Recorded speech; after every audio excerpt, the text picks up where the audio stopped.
Bueno, iglesia, Dios les bendiga. Qué alegría verles.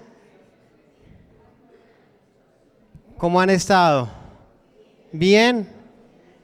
Bueno, estamos hoy en nuestra reunión de adoración y antes de entrar a la palabra quisiera aclarar una información. ¿Cuántos saben que tenemos este sábado a la 1 de la tarde? ¿El Festival de la Vida en dónde? En Fagua. En nuestro proyecto social de Fagua, el Club Vida, donde atendemos más de 40 niños, este sábado vamos a realizar una actividad, un festival donde ya hay ajiaco, arroz con pollo, nos donaron pizzas, hay postres, una hermana por ahí va a hacer papa chorreada, empanadas, mejor dicho, eso está delicioso. Queremos invitarlos a que participen, van a haber juegos para los niños, brigada odontológica, música en vivo, bueno, vamos a tener cosas muy interesantes y queremos invitarlos a participar. El objetivo de esta actividad es poder recaudar fondos para algunas adecuaciones y arreglos que tenemos que hacer allí en la fundación y aquí en el templo. Para los que no saben, allí en la Fundación de Fagua tenemos la visión de plantar una iglesia integral, hacer una misión integral. Entonces, estamos ya en un trabajo de plantación de iglesia en Fagua, a cargo de unos hermanos. A la par está el proyecto social Club Vida, que atiende a los niños, y en un futuro no muy lejano, lo creemos así, en el nombre del Señor, vamos a tener un jardín. El jardín nos va a permitir tener un impacto y generar un sostenimiento para la iglesia y para el proyecto social. O sea, está todo unido en un solo gran proyecto. Y hemos visto la mano de Dios cómo se ha movido este año y queremos movernos, así que también les invitamos este sábado a que corran la voz, 1 de la tarde en Fagua. Si usted quiere donar, puede hablar con las Elisas. ¿Dónde están las Elisas? Aquí. Elisa 1 y Elisa 2 allá. Ellas son las encargadas de recepcionar las donaciones y gestionarlas y rendir cuentas de ellas. Si usted quiere donar para la tienda, agua, chicles, todo eso se recibe. Si usted quiere ser parte del equipo, lo puede hacer todavía. Pero la invitación es a que vaya y comparta, que tengamos un tiempo lindo como iglesia, que compartamos, que seamos amigos, que llevemos la familia y que impactemos la comunidad. Amén. Entonces los esperamos este sábado a la 1 de la tarde. Si usted no conoce dónde queda, puede agregar el WhatsApp de la iglesia, ahí a la salida hay tarjeticas, con el WhatsApp de la iglesia y preguntar dónde queda, qué hay que hacer, cómo puedo ayudar, o bueno, cualquier información que usted necesite de la iglesia también, ahí en el WhatsApp están atentos a responderle. No siendo más, vamos a arrancar con la palabra de hoy, y hoy es uno de esos temas que pisan callos y que en el honor a la verdad hay que exponerlo porque es necesario abarcarlo y entender nosotros como cristianos todo el tema de la reforma. Si usted no sabía, este mes se celebra el mes de la reforma, en conmemoración cuando en 1517 Martín Lutero clavó sus 95 tesis en contra de la iglesia romana en la catedral de Wittenberg, Alemania. Y este mes se celebra. Esta mañana, bueno, gracias a Dios, se me pasó a hacer el ejercicio hoy. Esta mañana les dije, bueno, ¿qué se celebra este mes? Y gracias a Dios dijeron, el mes de la Biblia, el mes de la Reforma. Creo que sobra decir que no celebramos Halloween, ¿no? No celebramos ni hacemos que nuestros niños participen de ello, porque no tiene nada que ver con la luz. Entonces, y no se puede atenuar, no se puede disfrazar, simplemente no participamos. Y yo sé la presión que podemos tener los padres, porque yo tengo una niña que ya empezó a ver los disfraces y dice, papi, mira el de Frozen. Sí, claro, en cualquier otro día, por cualquier otro motivo te puedes disfrazar, pero no por ese motivo, ¿sí? Y ella ya lo sabe, esto es de Halloween, y a Halloween no le agrada a Papito Dios. Entonces, hoy vamos a hablar de la reforma y estos 2 meses de octubre y de noviembre vamos a hablar de la necesidad de la iglesia de una nueva reforma. Yo creo que estamos en tiempos en que la iglesia necesita una nueva reforma y un nuevo despertar espiritual. ¿Cuántos dicen amén? Un despertar espiritual. Y cuando hablo de la iglesia, no solo hablo de nosotros como iglesia local o de la iglesia wesleyana, sino de toda iglesia cristiana necesita una reforma. ¿Qué fue la reforma? Por eso le digo, este no es un tema tan agradable porque no es un pasaje lindo de la historia de la humanidad. El contexto de la reforma nace más o menos en el 1360 después de Cristo. Hubo hombres como John Wycliffe y Juan Hus y que iniciaron con un despertar. John Wycliffe, ¿alguien ha escuchado Wycliffe, la organización Wycliffe? ¿Aquí conocen la organización Wycliffe? No, la organización Wycliffe es la organización más grande de traducción de la Biblia a nivel del mundo, que ha traducido a miles de nuevas lenguas la Biblia. Pero ¿quién era Wycliffe? Wycliffe era un sacerdote, John Wycliffe era un sacerdote que empezó a traducir la Biblia y que con lo que se estaba viviendo en su tiempo se empezó a dar cuenta que muchas cosas que decía la Biblia no las estaba practicando la iglesia y que incluso hacía cosas contrarias a lo que decía la Biblia. En el tiempo de John Wycliffe, la iglesia era más un estado imperialista que un embajador de la fe. Durante el tiempo de John Wycliffe hubo 2 papados, el papado en Aviñón y el papado en Roma.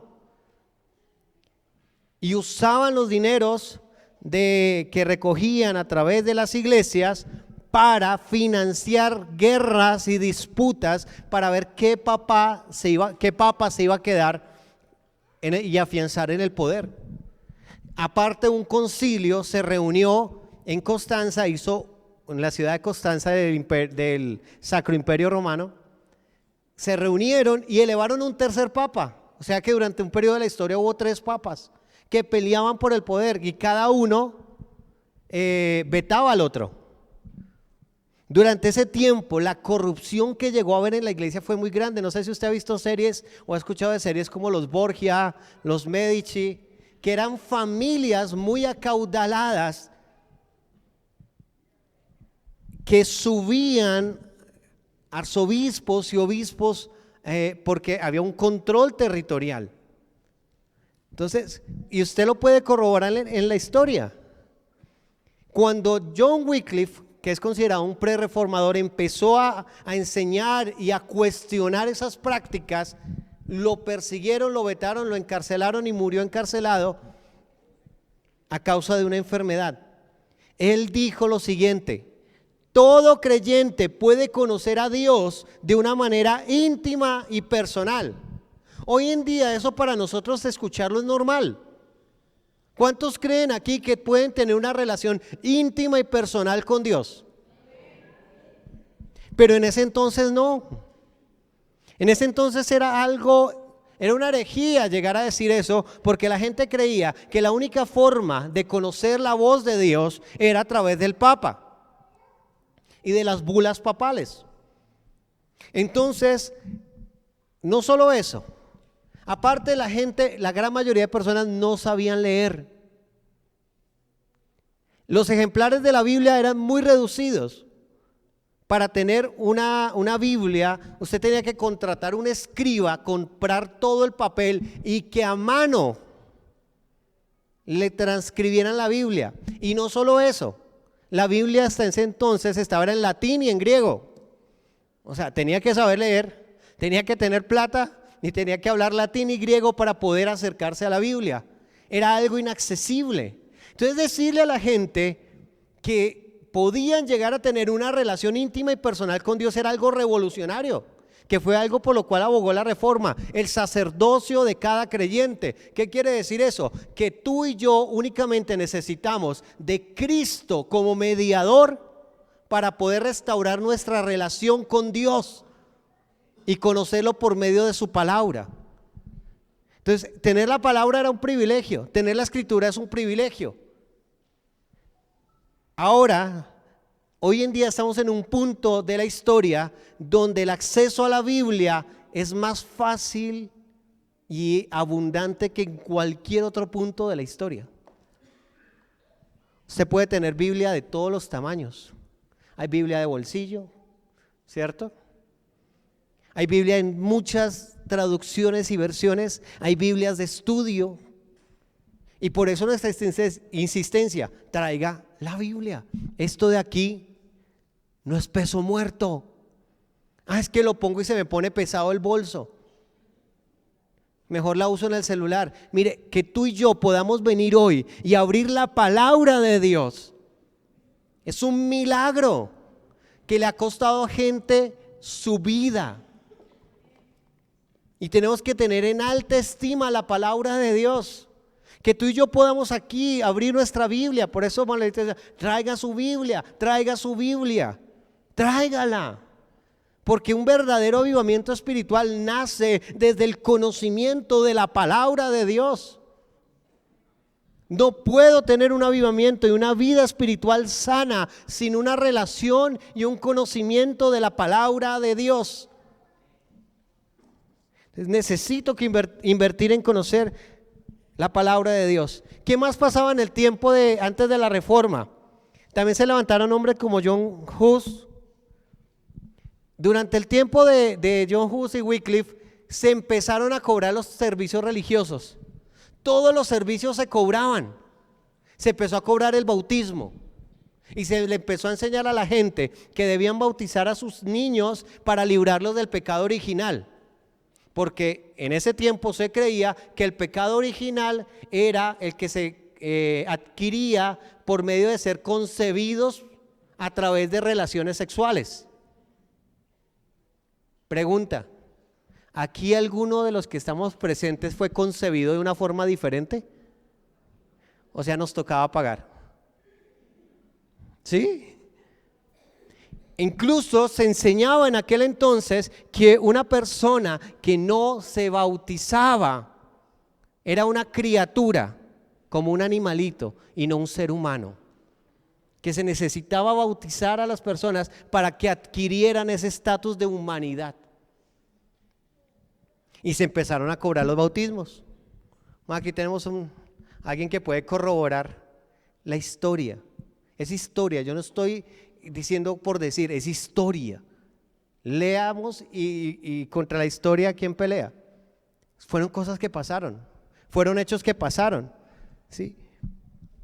Empezó ese tipo de enseñanzas, por eso a la Edad Media se le llamó la Edad Oscura.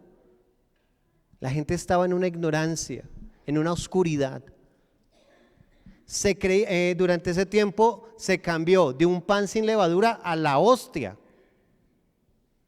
Sí, porque la hostia era un tipo de pan que no generaba boronas, sino que era introducido totalmente en la boca. ¿Para qué? Para que no fuera a caer boronas, porque eso era un sacrilegio, que el pan de la comunión tocara el suelo.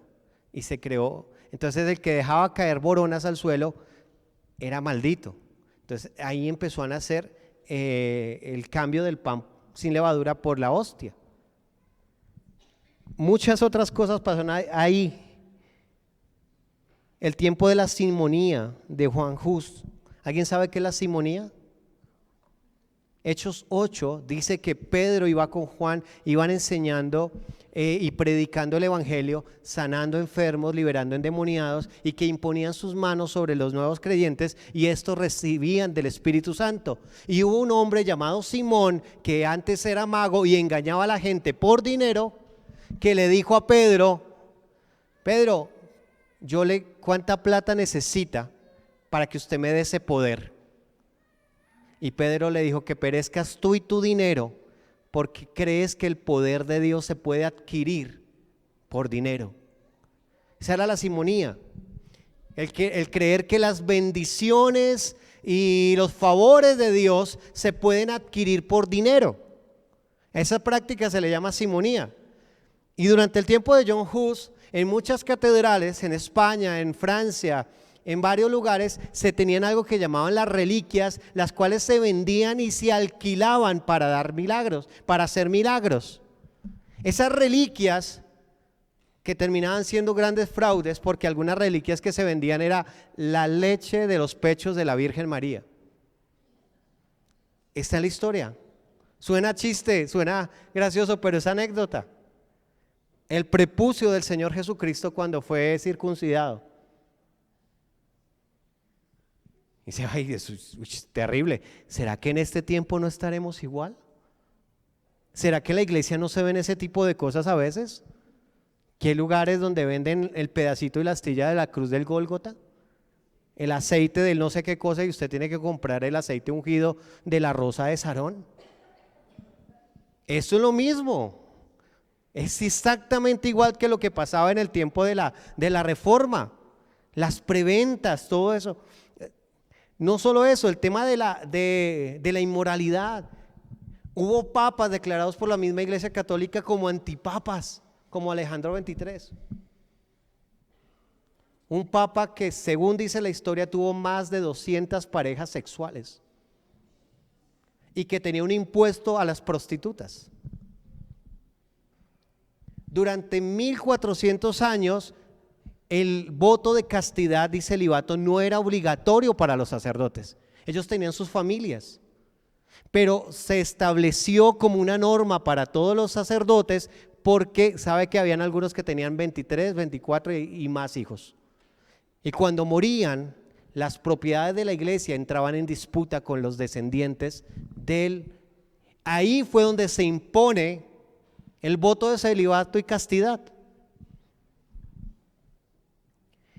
Porque también había otra cosa, después se impuso a finales de la Edad Media, del Medioevo,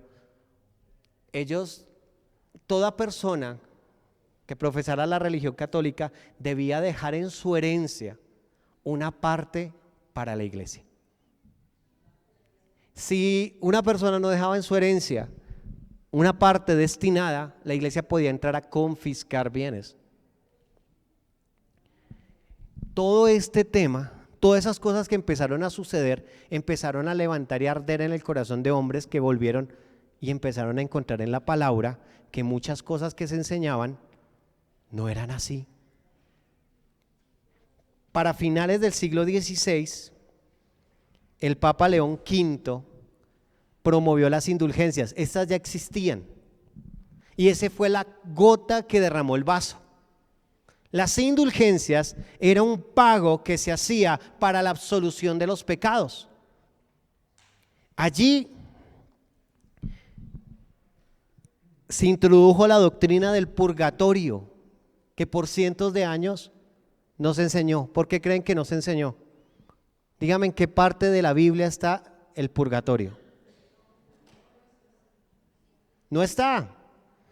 Pero se empezó a enseñar que cuando una persona moría, iba a un lugar de transición donde podía estar algunas decenas de años purgando los pecados que le habían quedado pendientes. Esta es una herejía. ¿Por qué? Porque entonces Cristo murió de balde en la cruz. O sea, si Jesús murió en la cruz, pero yo tengo que ir al purgatorio, ¿qué hizo Jesús? Nada. Es una herejía porque atenta a la obra de la cruz, atenta a la suficiencia de Cristo. Entonces enseñó acerca del purgatorio y las indulgencias.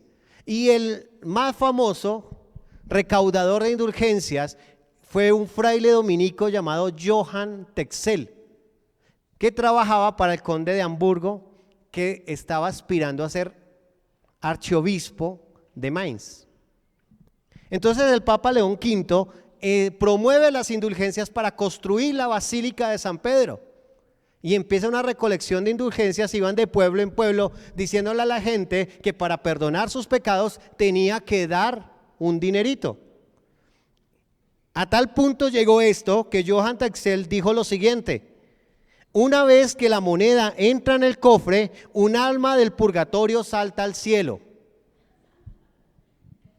Porque había que pagar misas para la absolución del alma que está en pena en el purgatorio. Había que dar una ofrenda. Entonces cuando usted daba la moneda, suena chistoso, yo sé que usted se ríe, pero esto fue lo que desató la indignación de un grupo de sacerdotes que dijeron: eso no está en la palabra de Dios, eso no lo dice aquí. La Biblia dice que para el perdón de los pecados está el arrepentimiento y la fe en Jesucristo, y que eso es suficiente. No es por obras nuestras. Entonces Juan Texel se volvió el más famoso. Y qué coincidencia que el jefe de Juan Texel estaba en carrera de ser un arzobispo, y que el trato, más adelante se publicó, que de las indulgencias que se recaudaban, la mitad iba a la construcción de la Basílica de San Pedro y la otra mitad se la quedaba Alberto de Brandenburgo, el jefe de Johann Texel, para financiar su campaña al arzobispado. Extraña coincidencia, ¿no? Que justo el jefe estuviera en eso.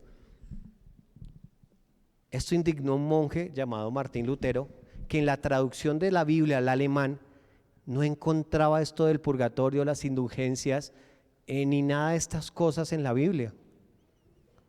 Lo indignó. ¿Y cuál fue la respuesta de Lutero? Meterse con la palabra de Dios para aprender a discernir lo que era verdad de lo que no. Y estar con la palabra de Dios le produjo un fuego y un celo en su corazón que lo levantó y que le plantó cara a un imperio. Decir: espera un momento, esto no es así. La Biblia, la palabra de Dios, la Escritura no dice esto. Y gran parte y el esfuerzo de los reformadores fue que muchos de ellos murieron en la hoguera, quemados, perseguidos y aislados, para que tú y yo hoy en día pudiéramos tener la palabra de Dios. Porque, como dice Juan 8:32, y conocerán la verdad. ¿Por qué la gente vivía en tinieblas? Porque no conocía la verdad. ¿Qué tanto tú y yo conocemos de la palabra? ¿Qué tanto tú y yo conocemos de la Escritura? ¿Será que esas cosas que se estaban viendo en la Edad Media no se ven hoy en día? ¿Será que la iglesia no necesita una nueva reforma? De volver nuevamente al corazón de la palabra. Hoy en día, lastimosamente, dentro de iglesias cristianas se ven unas cosas que no tienen sustento ni asidero en la palabra de Dios. A pesar de que estamos en un mundo donde tú puedes acceder a la palabra en un montón de fuentes, con un montón de versiones, con un montón de ayudas, hoy en día también hay una gran ignorancia de la palabra de Dios. Y tú y yo tenemos que crecer en eso. Nuestra labor como pastores no es decirle aquí: esto dice tal cosa, no, es ayudarles a que cada uno de los que estamos aquí crezcamos de una forma íntima y personal en nuestro conocimiento de la palabra de Dios. Entonces no es suficiente con venir a escuchar un sermón cada 8 días o cada 15 días. Esto es de un tema de un estudio serio y detallado, día tras día, de meternos con la palabra de Dios y de conocer lo que está escrito aquí. Porque lo que está escrito aquí en la palabra nos lleva a Cristo. Marcos capítulo 7. Vamos a Marcos capítulo 7, versículo 6. Abra su Biblia, busque su palabra, abra allí, ráyela. Charles Spurgeon decía que una Biblia rayada y destruida por lo general pertenece a un corazón reconstruido, pero una Biblia nueva y sin usar por lo general pertenece a un corazón destruido.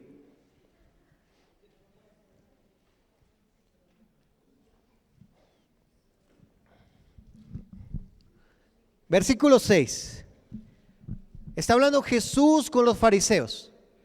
Está hablando Jesús porque los fariseos estaban diciendo: no podemos darle a nuestros padres porque hemos consagrado nuestra ofrenda al templo. Y Jesús le está diciendo: ustedes son muy aviones. Para unas cosas se aplica la ley y para otras se buscan cómo burlarla. La Biblia dice: honren a padre y a madre. Pero ustedes dicen, no podemos ayudar a nuestros papás porque es que nos comprometimos a dar una ofrenda al templo. Y ahí en ese contexto Jesús les dice, Jesús les respondió, hipócritas, Isaías tenía razón cuando profetizó sobre ustedes. Este pueblo me honra de labios para afuera, pero su corazón está lejos de mí. De nada les sirve que me adoren porque todo lo que enseñan son normas de hombres. Ustedes han olvidado los mandamientos de Dios, solo cumplen tradiciones humanas.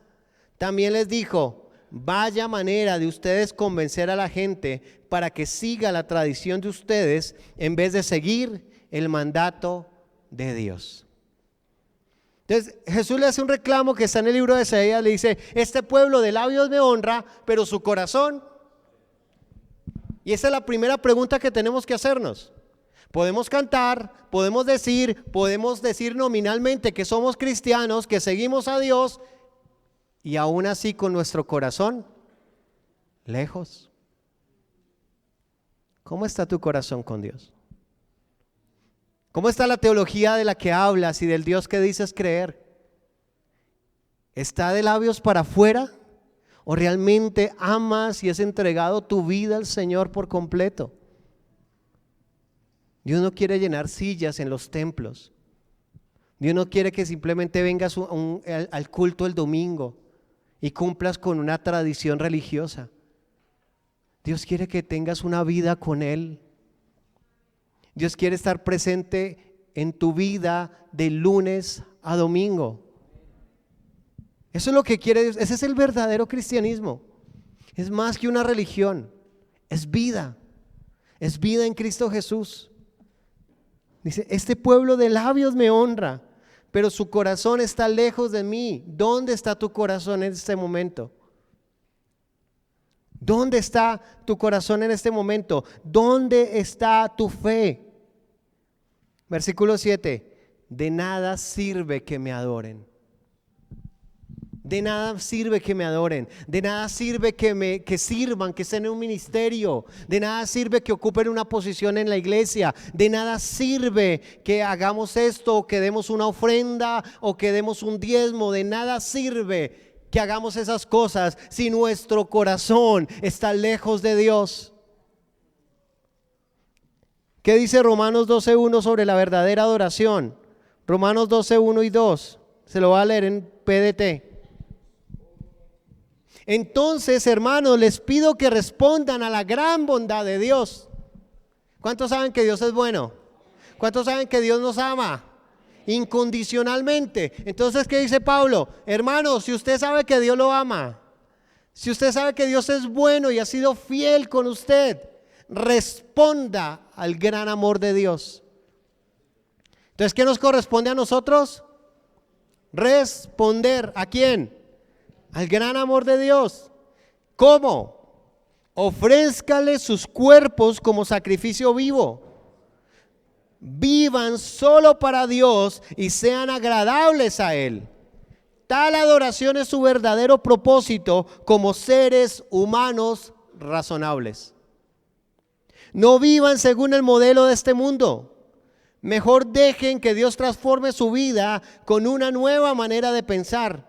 Así podrán entender y aceptar lo que Dios quiere y también lo que es bueno, perfecto y agradable a Él. Amén. Entonces dice, ¿cuál es la verdadera adoración? La verdadera adoración va más allá de la música, va más allá de un canto religioso. La verdadera adoración, a la luz de la palabra, dice, ofrézcanle su vida a Dios como un sacrificio. Vivan solo para Él. Esa es la verdadera adoración. La adoración es vivir consagrados a Él. ¿En qué momentos? En todo momento.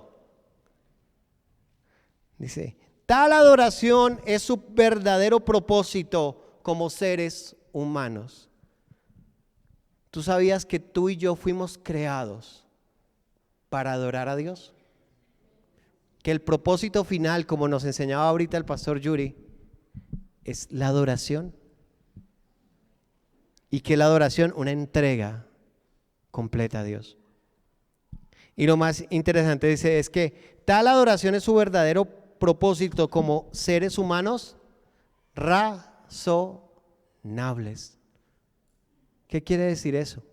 Cuando usted tiene que decirle a alguien que sea razonable, ¿qué le está pidiendo? ¿Cordura? O cuando las esposas le dicen al esposo sea razonable, no le están echando un piropo, ¿no? Le está diciendo, estás actuando de una forma necia. Entonces dice, como seres humanos razonables, la adoración es más que cosas ininteligibles, es más que actos, más que acciones, más que emociones. La adoración tiene que ver con entrega, con sacrificio, con entregar nuestra vida, con obedecer al Señor. Esa es la verdadera adoración, la obediencia. Volvamos a Marcos 7. Dice, de nada les sirve que me adoren, porque todo lo que enseñan son normas de hombres. Ustedes, ¿y cuál es el reproche que le está haciendo Jesús? ¿De qué se han olvidado? De los mandamientos de Dios. Solo cumplen tradiciones humanas. También les dijo, vaya manera de ustedes de convencer a la gente para que siga la tradición de ustedes en vez de seguir el mandato de Dios. Y es que es imposible alcanzar una verdadera comunión con Dios y una vida espiritual genuina sin un estudio y dedicación serio a la palabra de Dios. Y por eso necesitamos una nueva reforma. Necesitamos que la iglesia vuelva a la palabra de Dios. Yo quiero hacerte una pregunta, ¿cuánto tiempo llevas en el Evangelio? ¿Cuánto tiempo llevas en los caminos de Dios? ¿Y cuánto conoces de la palabra? Tal vez lleves años y todavía vamos, hermanos, a Job. Pastor, ¿y eso en qué página está? Eso está bien para alguien que recién empieza su caminar con Dios. Pero si usted lleva años en el Evangelio y todavía no conoce la Escritura, no sabe qué libros le componen, no sabe ubicarse, no la lee, no tiene una relación con ella, es grave. Es grave, porque solo esta bendita palabra nos puede llevar a conocer a Jesús, quien nos transforma. Amén. No sé si usted se ha preguntado, incluso a veces uno ve casos de personas que oran y oran y oran. Y no estoy diciendo que orar no sea importante, porque venimos del mes pasado de hablar de la oración, que es importante, que es como el aire del cristiano, la oración. Pero ¿alguien vive aquí solo de aire? No. Hay que alimentar el diente, ¿no? ¿Y cuál es el alimento de nuestro espíritu? La palabra. Jesús dijo, no solo de pan vive el hombre, sino de toda palabra que sale de la boca de Dios. Entonces es ahí donde uno ve personas que llevan años, y si usted es uno de ellos, hoy el Señor le está hablando a usted, que llevan años en el Evangelio y oran y oran y oran, y sus decisiones dejan mucho que pensar, y sus comportamientos dejan mucho que pensar, y sus reacciones dejan mucho que pensar, porque no solo basta orar, hay que alimentar el espíritu. Nosotros como cristianos estamos siendo transformados de una manera equivocada de pensar ahora a la forma que Dios quiere que pensemos. ¿Y cómo hace ese proceso? ¿Cómo lo hace? Con esto.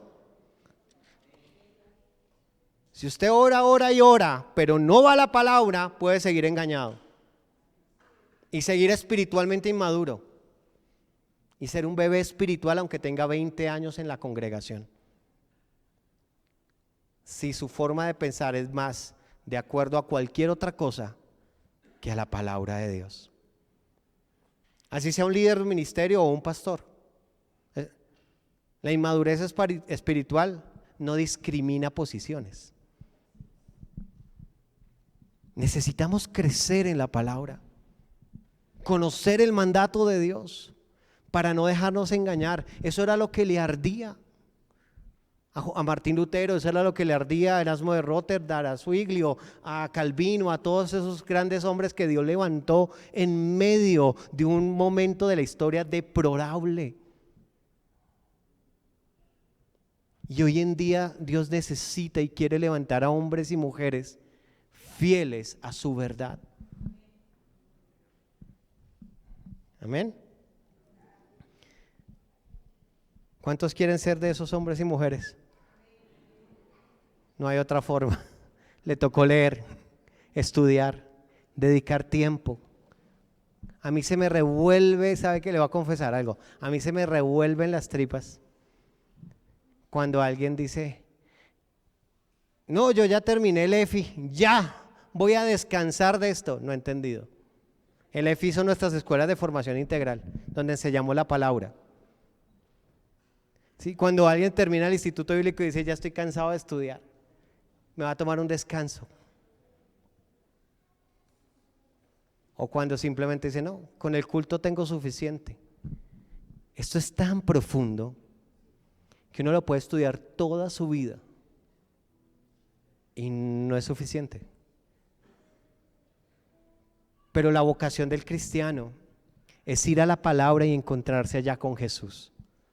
Jesús dijo en Juan 5:39, hablándole justamente a los líderes judíos, le dijo lo siguiente: ustedes escudriñan las escrituras porque creen que en ellas hallarán vida eterna y hacen bien.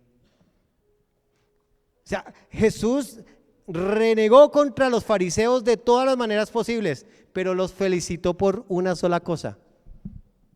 ¿Por qué los felicitó?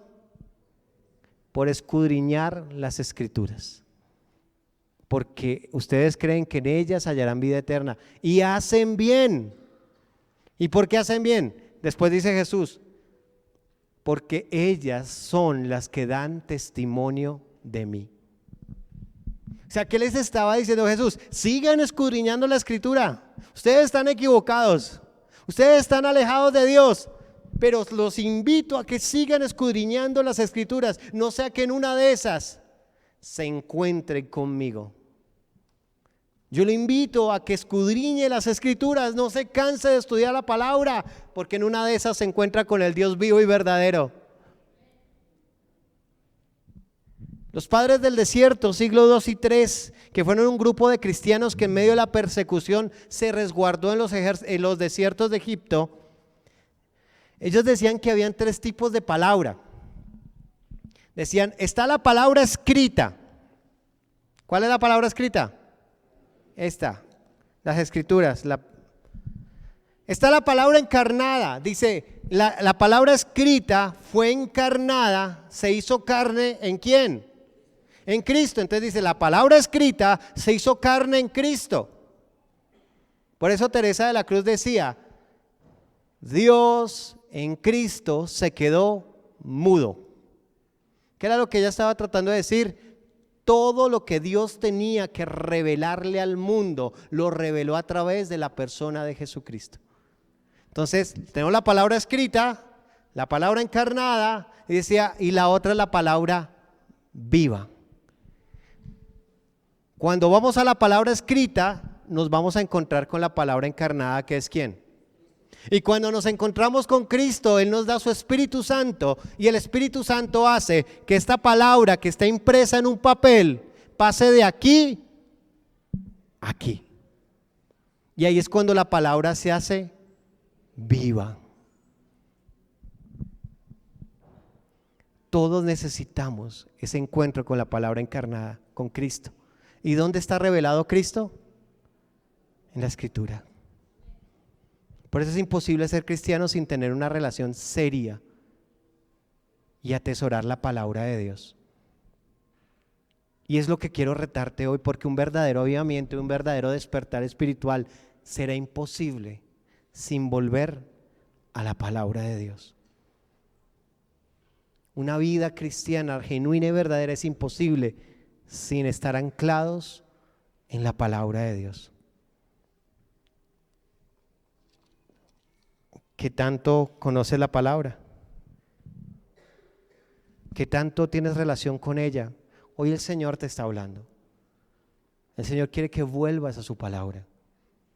Quiere que vuelvas a tener comunión con ella, que te enamores, que anheles escudriñarla, estudiarla, aprender todos sus detalles. ¿Por qué dices esto aquí, Dios? ¿Por qué incluyes historias a veces que son tan difíciles de comprender? Porque todo lo que está en este bendito libro es inspirado por el Espíritu Santo, es útil para redarguir, para corregir, para enseñar, para instruir en justicia, a fin de que el hombre de Dios sea enteramente enseñado para toda buena obra. Esa es la palabra de Dios. ¿Qué tanto llevas en Cristo? ¿Qué tanto conoces su palabra? Yo quiero animarte a que conozcas su palabra. ¿Por qué es tan importante conocer la palabra de Dios? Porque no hay otra forma de conocer verdaderamente a Dios. ¿Sabe qué? Dios justamente dejó la autoridad y la revelación suya en la palabra para que no dependiera de un hombre. Porque yo puedo estar hoy aquí al frente de la iglesia y decirles unas cosas. Otro día vendrá otro y otro día otro. Pero cielo y tierra pasarán, mas su palabra no pasará. Yo puedo venir a enseñarles mis opiniones y lo que yo creo, y que tal vez tuve un sueño,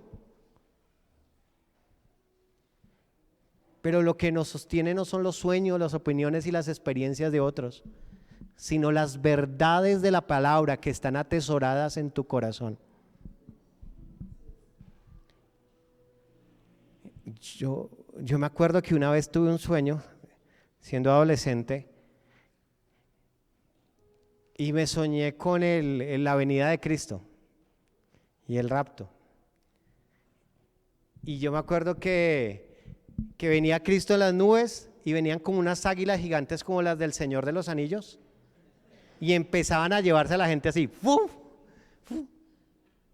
Y que nosotros estábamos en ese entonces, mi papá tenía una Mazda, esa station wagon, esas antiguas, y que nosotros estábamos en la Mazda y que veíamos cómo se empezaban a llevar gente y nosotros no. Y nosotros no, espere que de pronto vamos un poquito más atrás. Y venían y se llevaban la gente y no. Y yo me levanté espantado y yo dije, Señor, qué pecado es en mi corazón, y me tiré de rodillas y oré y Señor, perdóname por favor. Dios, si me estoy alejando de ti, me vuelvo a ti, Señor. Pero se me pasó el sueño y ya.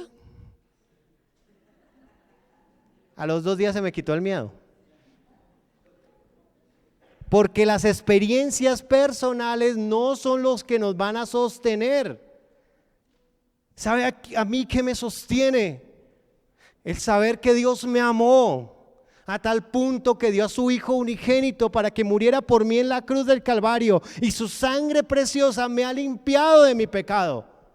Me ha perdonado, no porque haya sido bueno o bien portado, sino porque estaba muerto en delitos y pecados. Y por la sangre preciosa de Jesús, por la cruz bendita de nuestro Señor, hoy en día puedo tener una vida nueva. Eso me sostiene, no el sueño de las águilas gigantes. Pero a veces escuchamos más experiencias extraordinarias, sueños y cualquier cosa que la palabra. Y con todo respeto, algunas teologías y teorías que parece que las sacaron mientras fumaban cualquier otra cosa. Unas cosas locas que no están en la palabra, pero que la gente se la cree. ¿Por qué? Porque no conocen la palabra. Hay iglesias que hablan lo mismo de las reliquias, tal vez no materiales. Tal vez no están vendiendo el pedacito de la cruz del Gólgota, pero venden historias y fábulas. Creo que hay una iglesia muy famosa, multitudinaria, que enseña sobre los 7 riegos de la sangre de Jesús. ¿Y eso de dónde lo sacaron? Y alguna vez llegó una persona aquí que así no se congregaba, y dije, pastor, es que escuché una palabra tan linda, ¿usted me la puede dejar darle a los jóvenes? Y pues no quería hacerle el feo, porque pues hermana casi ni viene, y si quiere venirse al púlpito a predicar y esto, obviamente no lo voy a hacer, pero uno trata de ser amable para decir no con gracia, ¿no? Claro, muéstrame qué vas a enseñar. Y miramos, oramos y pensamos. No, los 7 riegos de la sangre de Jesús, mire, me tocó tan lindo, pastor. Y dije, bueno, claro, dime de qué pasaje de la Biblia lo sacaste. Ah, no, es que lo escuché. Me invitaron a un congreso, esto, y lo predicaron, y no, el Señor me tocó de una forma tan linda. Y yo, pero no está en la Biblia, no está. Entonces, habla de los 7 riegos de la sangre de Jesús, que uno de los riegos es cuando a Jesús le cortaron el prepucio. Entonces, ese riego cura la infertilidad. Dice, ¿de dónde sacan eso? La sangre de la corona de espinas purifica los malos pensamientos. Eso parece más vudú que cristianismo.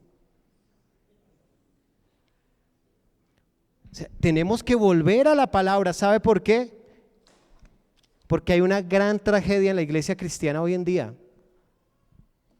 Según las estadísticas, aunque aún no consenso unificado, solo para hablar de Colombia, entre el 10 y 14% son cristianos protestantes. ¿Cuántos habitantes hay en Colombia? A ver, hagamos cálculos aquí entre todos. Más o menos 50, dice que llevamos por 51 y pico. Digamos que 50 para no pelear. ¿Cuánto es el 10% de 50? 5 millones, muy bien. Sí, dejémoslo en 10, digamos que no son 14, que son 10 millones de cristianos en Colombia. Si hubieran 5 millones de verdaderos cristianos en Colombia, este país no estaría como está. O sea, ¿dónde están toda esa cantidad de cristianos? Reunidos en templos multitudinarios y por un montón de iglesias. ¿Dónde están? Los cristianos son sal y luz, y donde pasan tienen que marcar la diferencia, porque el poder del Espíritu Santo va con ellos a donde vayan. ¿Amén o no? Un cristiano, alguien que anda con Dios, que conoce a Jesús, es un agente de cambio en el lugar donde Dios lo ha puesto, en su trabajo, en su familia, en su barrio. Pero ¿sabe qué? Toda esa cantidad de cristianos, y parecemos, perdón la ilustración, a los hinchas de Santa Fe. ¿Usted sí sabe el coro de los hinchas de Santa Fe?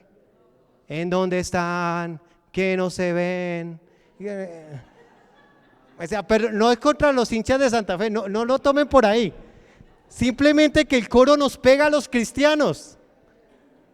¿En dónde están? Que no se ven.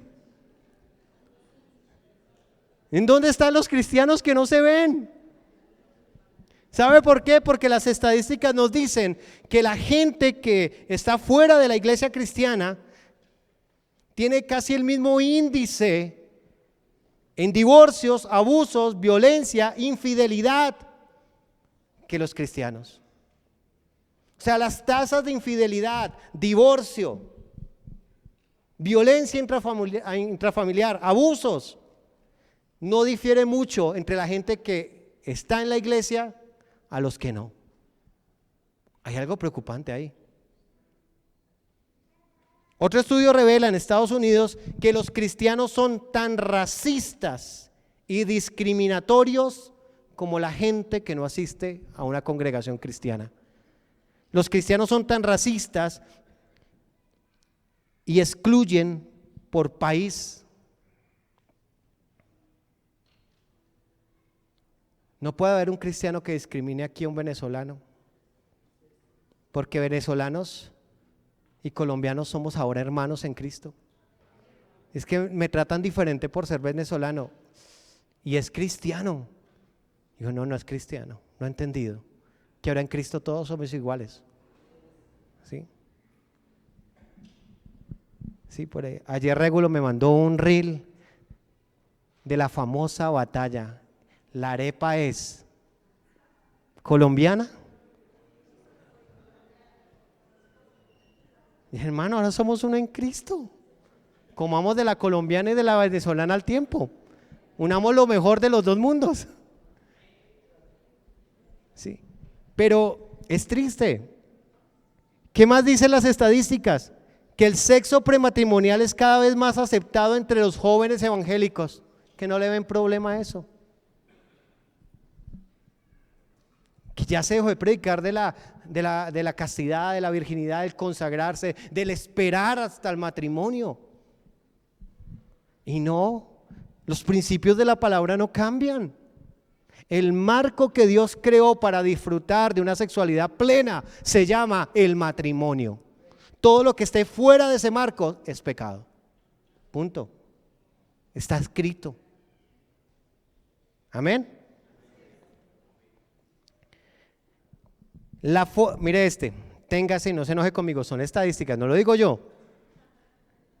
La forma como la mayoría de cristianos donan por medio de sus diezmos y ofrendas y el cómo distribuyen sus recursos demuestran que son tan materialistas y consumistas como alguien que no tiene a Cristo.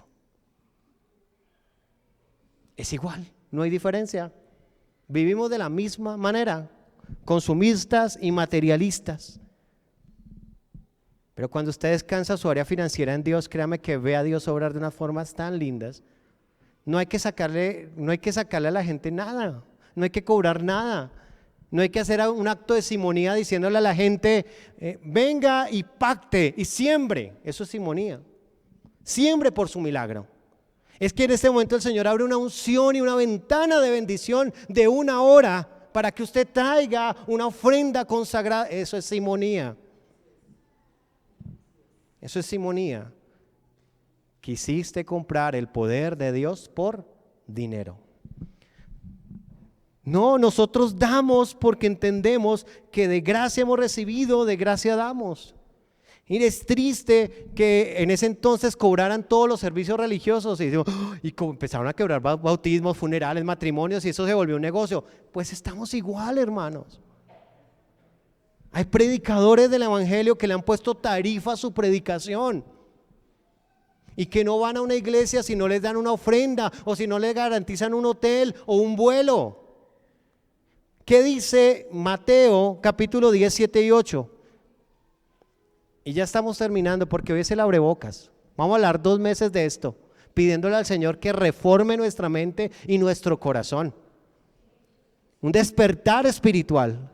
¿Cuántos anhelan un despertar espiritual en su vida? Es imposible sin la palabra. Hay que empezar por la palabra. Dice, y yendo predicad diciendo, el reino de los cielos se ha acercado. Sanen enfermos, limpien leprosos, resuciten muertos, echen fuera demonios. ¿De gracia qué? Ahora den de qué? Den de gracia. Uno no puede ponerle precio a hacer la obra del Señor. Uno no puede cobrar por algo que recibimos de gracia. ¿O aquí alguien pagó por su salvación? Porque vaya que le devuelvan la plática porque lo tumbaron. No, recibiste de gracia el regalo inconcebible del amor de Dios. Y ahora de gracia, denlo. Créame que en esta congregación, nunca mientras yo esté, vamos a poner a predicar a alguien que le ponga un precio a su enseñanza. No ha entendido qué es el evangelio. Como dice Pablo en 2 de Corintios capítulo 14, 12 en adelante, dice, he aquí por tercera vez voy a ustedes y no quiero serles gravoso, en otras palabras, no les quiero ser una carga, sino que gastaré de lo mío y yo mismo me gastaré por amor a ustedes, y aunque amándolos más sea yo amado menos. ¿Qué decía Pablo ahí? Gastaré de lo mío. ¿De qué está hablando? De sus recursos. Pero va más allá. Yo mismo me gastaré. ¿Por qué? Por amor a ustedes. Y aunque amándolos más, sea yo amado menos. ¿Qué quiere decir eso? Nuestra obra en el Evangelio y en el reino de Dios no depende de cómo nos pague la gente, sino de lo que Cristo hizo por nosotros. Amén. Entonces necesitamos una reforma. Y quiero que me acompañe para terminar a Colosenses capítulo 2. Y esa es la pregunta que te quiero dejar para que la busquemos y sea nuestro derrotero estos 2 meses. Lo que es la verdadera vida cristiana. Colosenses capítulo 2, versículo 7. Construyan su vida ¿sobre qué? Sobre una base sólida. Y aquí quiero hacerte una pregunta. Si en este momento midieras tu fe, ¿qué tan sólida es? Y no lo responda desde algo emocional diciendo, no, sí, con Diosito hasta el final, hasta la muerte, yo doy mi vida, no. Sino de qué tan clara y firme está tu fe. ¿Tienes claro el sacrificio de Jesús? ¿Tienes claro lo que Dios hizo por ti? ¿Tienes claro su amor inefable? Y dice, bien arraigada ¿en qué? En Cristo. ¿Qué dice ahí? Una base sólida, bien arraigada en Cristo. Por eso es que nosotros somos eternos estudiantes de la palabra. Nosotros no estudiamos y hacemos el EFI, ahorita van a haber grados del EFI el otro mes. Lo animo a que invierta en el conocimiento de la palabra, que se meta con la palabra, pero termina el EFI y usted decir, uy, ya, terminé, por fin, ya me quité al pastor de encima. No, usted puede ir al instituto bíblico y termina el instituto bíblico y, oiga, pero esto no es nada, hay más en la palabra de Dios, y puede hacer la maestría, y hace la maestría, y termina la maestría y dice, no, yo todavía estoy en pañales en la palabra de Dios, y termina un doctorado en estudios de ciencias bíblicas, y yo sigo en pañales. ¿Sabe por qué? Porque la palabra de Dios es un pozo profundo. Es profundo y tú te metes y siempre vas a encontrar algo nuevo, y siempre vas a encontrar una revelación nueva de Dios, y siempre vas a encontrar mucho más de lo que imaginas, porque esta bendita palabra no es solo un libro que informa, sino es la palabra de Dios que transforma. Amén. Entonces, bien, ¿qué tan arraigado está? ¿Qué tanto conoces de la Biblia? ¿Qué tanto conoces ahí de los personajes de la Biblia? Fortalezcan su fe, y este es mi consejo. Construyan su vida sobre una base sólida, bien arraigada en Cristo. Por favor, Iglesia Hueldellana de Chía, fortalezcan su fe y vivan en la verdad que se les enseñó, y siempre sean agradecidos. Ojo, no permitan a nadie usar la filosofía humana para ganarse su confianza y tomar control de ustedes. ¿Cuál es el peligro en el que está alguien que no conoce la palabra? Según eso, manipulado, es fácilmente manipulable. Y levantar discípulos de Dios es gente con criterio, que no coma entero, que estudie, que escudriñe. Usted no me crea todo a mí. Yo espero que lo que le estoy diciendo acá usted lo corrobore por la Escritura, como los de Berea. Dice que todo lo que Pablo les enseñaba del Evangelio, ellos iban y lo confirmaban por la Escritura. Por favor, Iglesia Hueldellana de Chía, no coma cuento, coma carne. ¿Sí? ¿Sí? No coman cuento. Dice, no se dejen engañar por gente que viene con ideas falsas que no significan nada. Esas ideas vienen de los poderes espirituales del mundo y de las tradiciones de los hombres, no vienen de Cristo. Por favor, Iglesia Hueldellana de Chía, vivan en la verdad que se les enseñó. ¿Por qué no nos ponemos de pie? ¿Qué tanto tiempo dedicas a cultivar tu fe? ¿Qué tanto tiempo? Eso es lo que quiero que te lleves hoy en el corazón. El sábado en la madrugada que tuvimos el ayuno a las 5 de la mañana, algo que me tocaba que compartía Carlos, y Carlos empezaba su sermón diciendo, yo le recomiendo que no lea la Biblia. Si usted quiere no tener problemas, estar tranquilo, está conforme como usted está, no lea la Biblia. Pero si usted necesita un encuentro profundo con Dios, ahí lo va a encontrar. Padre, en el nombre de Jesús, perdón. Yo quiero invitarte a que le puedas pedir perdón al Señor por haber menospreciado su palabra. Porque a veces su palabra no está en el lugar que debería estar en nuestras vidas. Y hoy en este lugar, en esta iglesia, queremos levantar tu palabra, Señor. Tu palabra es nuestra máxima autoridad. Tu palabra es la verdad que nos lleva a vivir en la libertad de Cristo. Tu palabra es la revelación de nuestro Salvador y Señor Jesucristo. Tu palabra, Señor, es viva y es eficaz. Tu palabra penetra nuestro corazón y nos cambia y nos hace ver, Señor, nuestra necesidad de ti. Tu palabra es el espejo que nos señala que estamos mal y que necesitamos volver nuestro corazón a ti. Señor, hoy volvemos nuestro corazón a tu palabra. No queremos seguir tratándola, Señor, como peso muerto en nuestras carteras y bolsos. No queremos, Señor Dios, que tu palabra sea un decorativo en nuestros hogares. No queremos que tu palabra solo se abra cuando hay que venir al curso de fundamentos bíblicos. Queremos que tu palabra sea nuestro deleite, nuestra delicia. Yo te quiero hoy invitar a que puedas decirle al Señor: necesito enamorarme nuevamente de tu palabra. Necesito apasionarme de ella, Señor, porque hay aspectos de nuestras vidas que están viviendo de la forma equivocada, porque desconocemos la verdad de tu palabra. Hoy queremos poner el lugar que corresponde a tu palabra en nuestro corazón. Queremos que esa palabra, Señor Dios, que leemos, Señor Dios de la gloria, no sea simplemente un requisito religioso, sino que sea alimento para nuestro espíritu, para poder estar vigorosos en nuestra fe, para no desanimarnos ni desalentarnos, porque hemos recibido de ti tu bendita palabra, porque no solo de pan vivimos, sino de tu palabra. Y hoy, al igual que Pedro, Señor, oramos y te respondemos: ¿a dónde iremos, Señor, si solo tú tienes palabras de vida eterna? Dile: Señor, yo necesito tu palabra.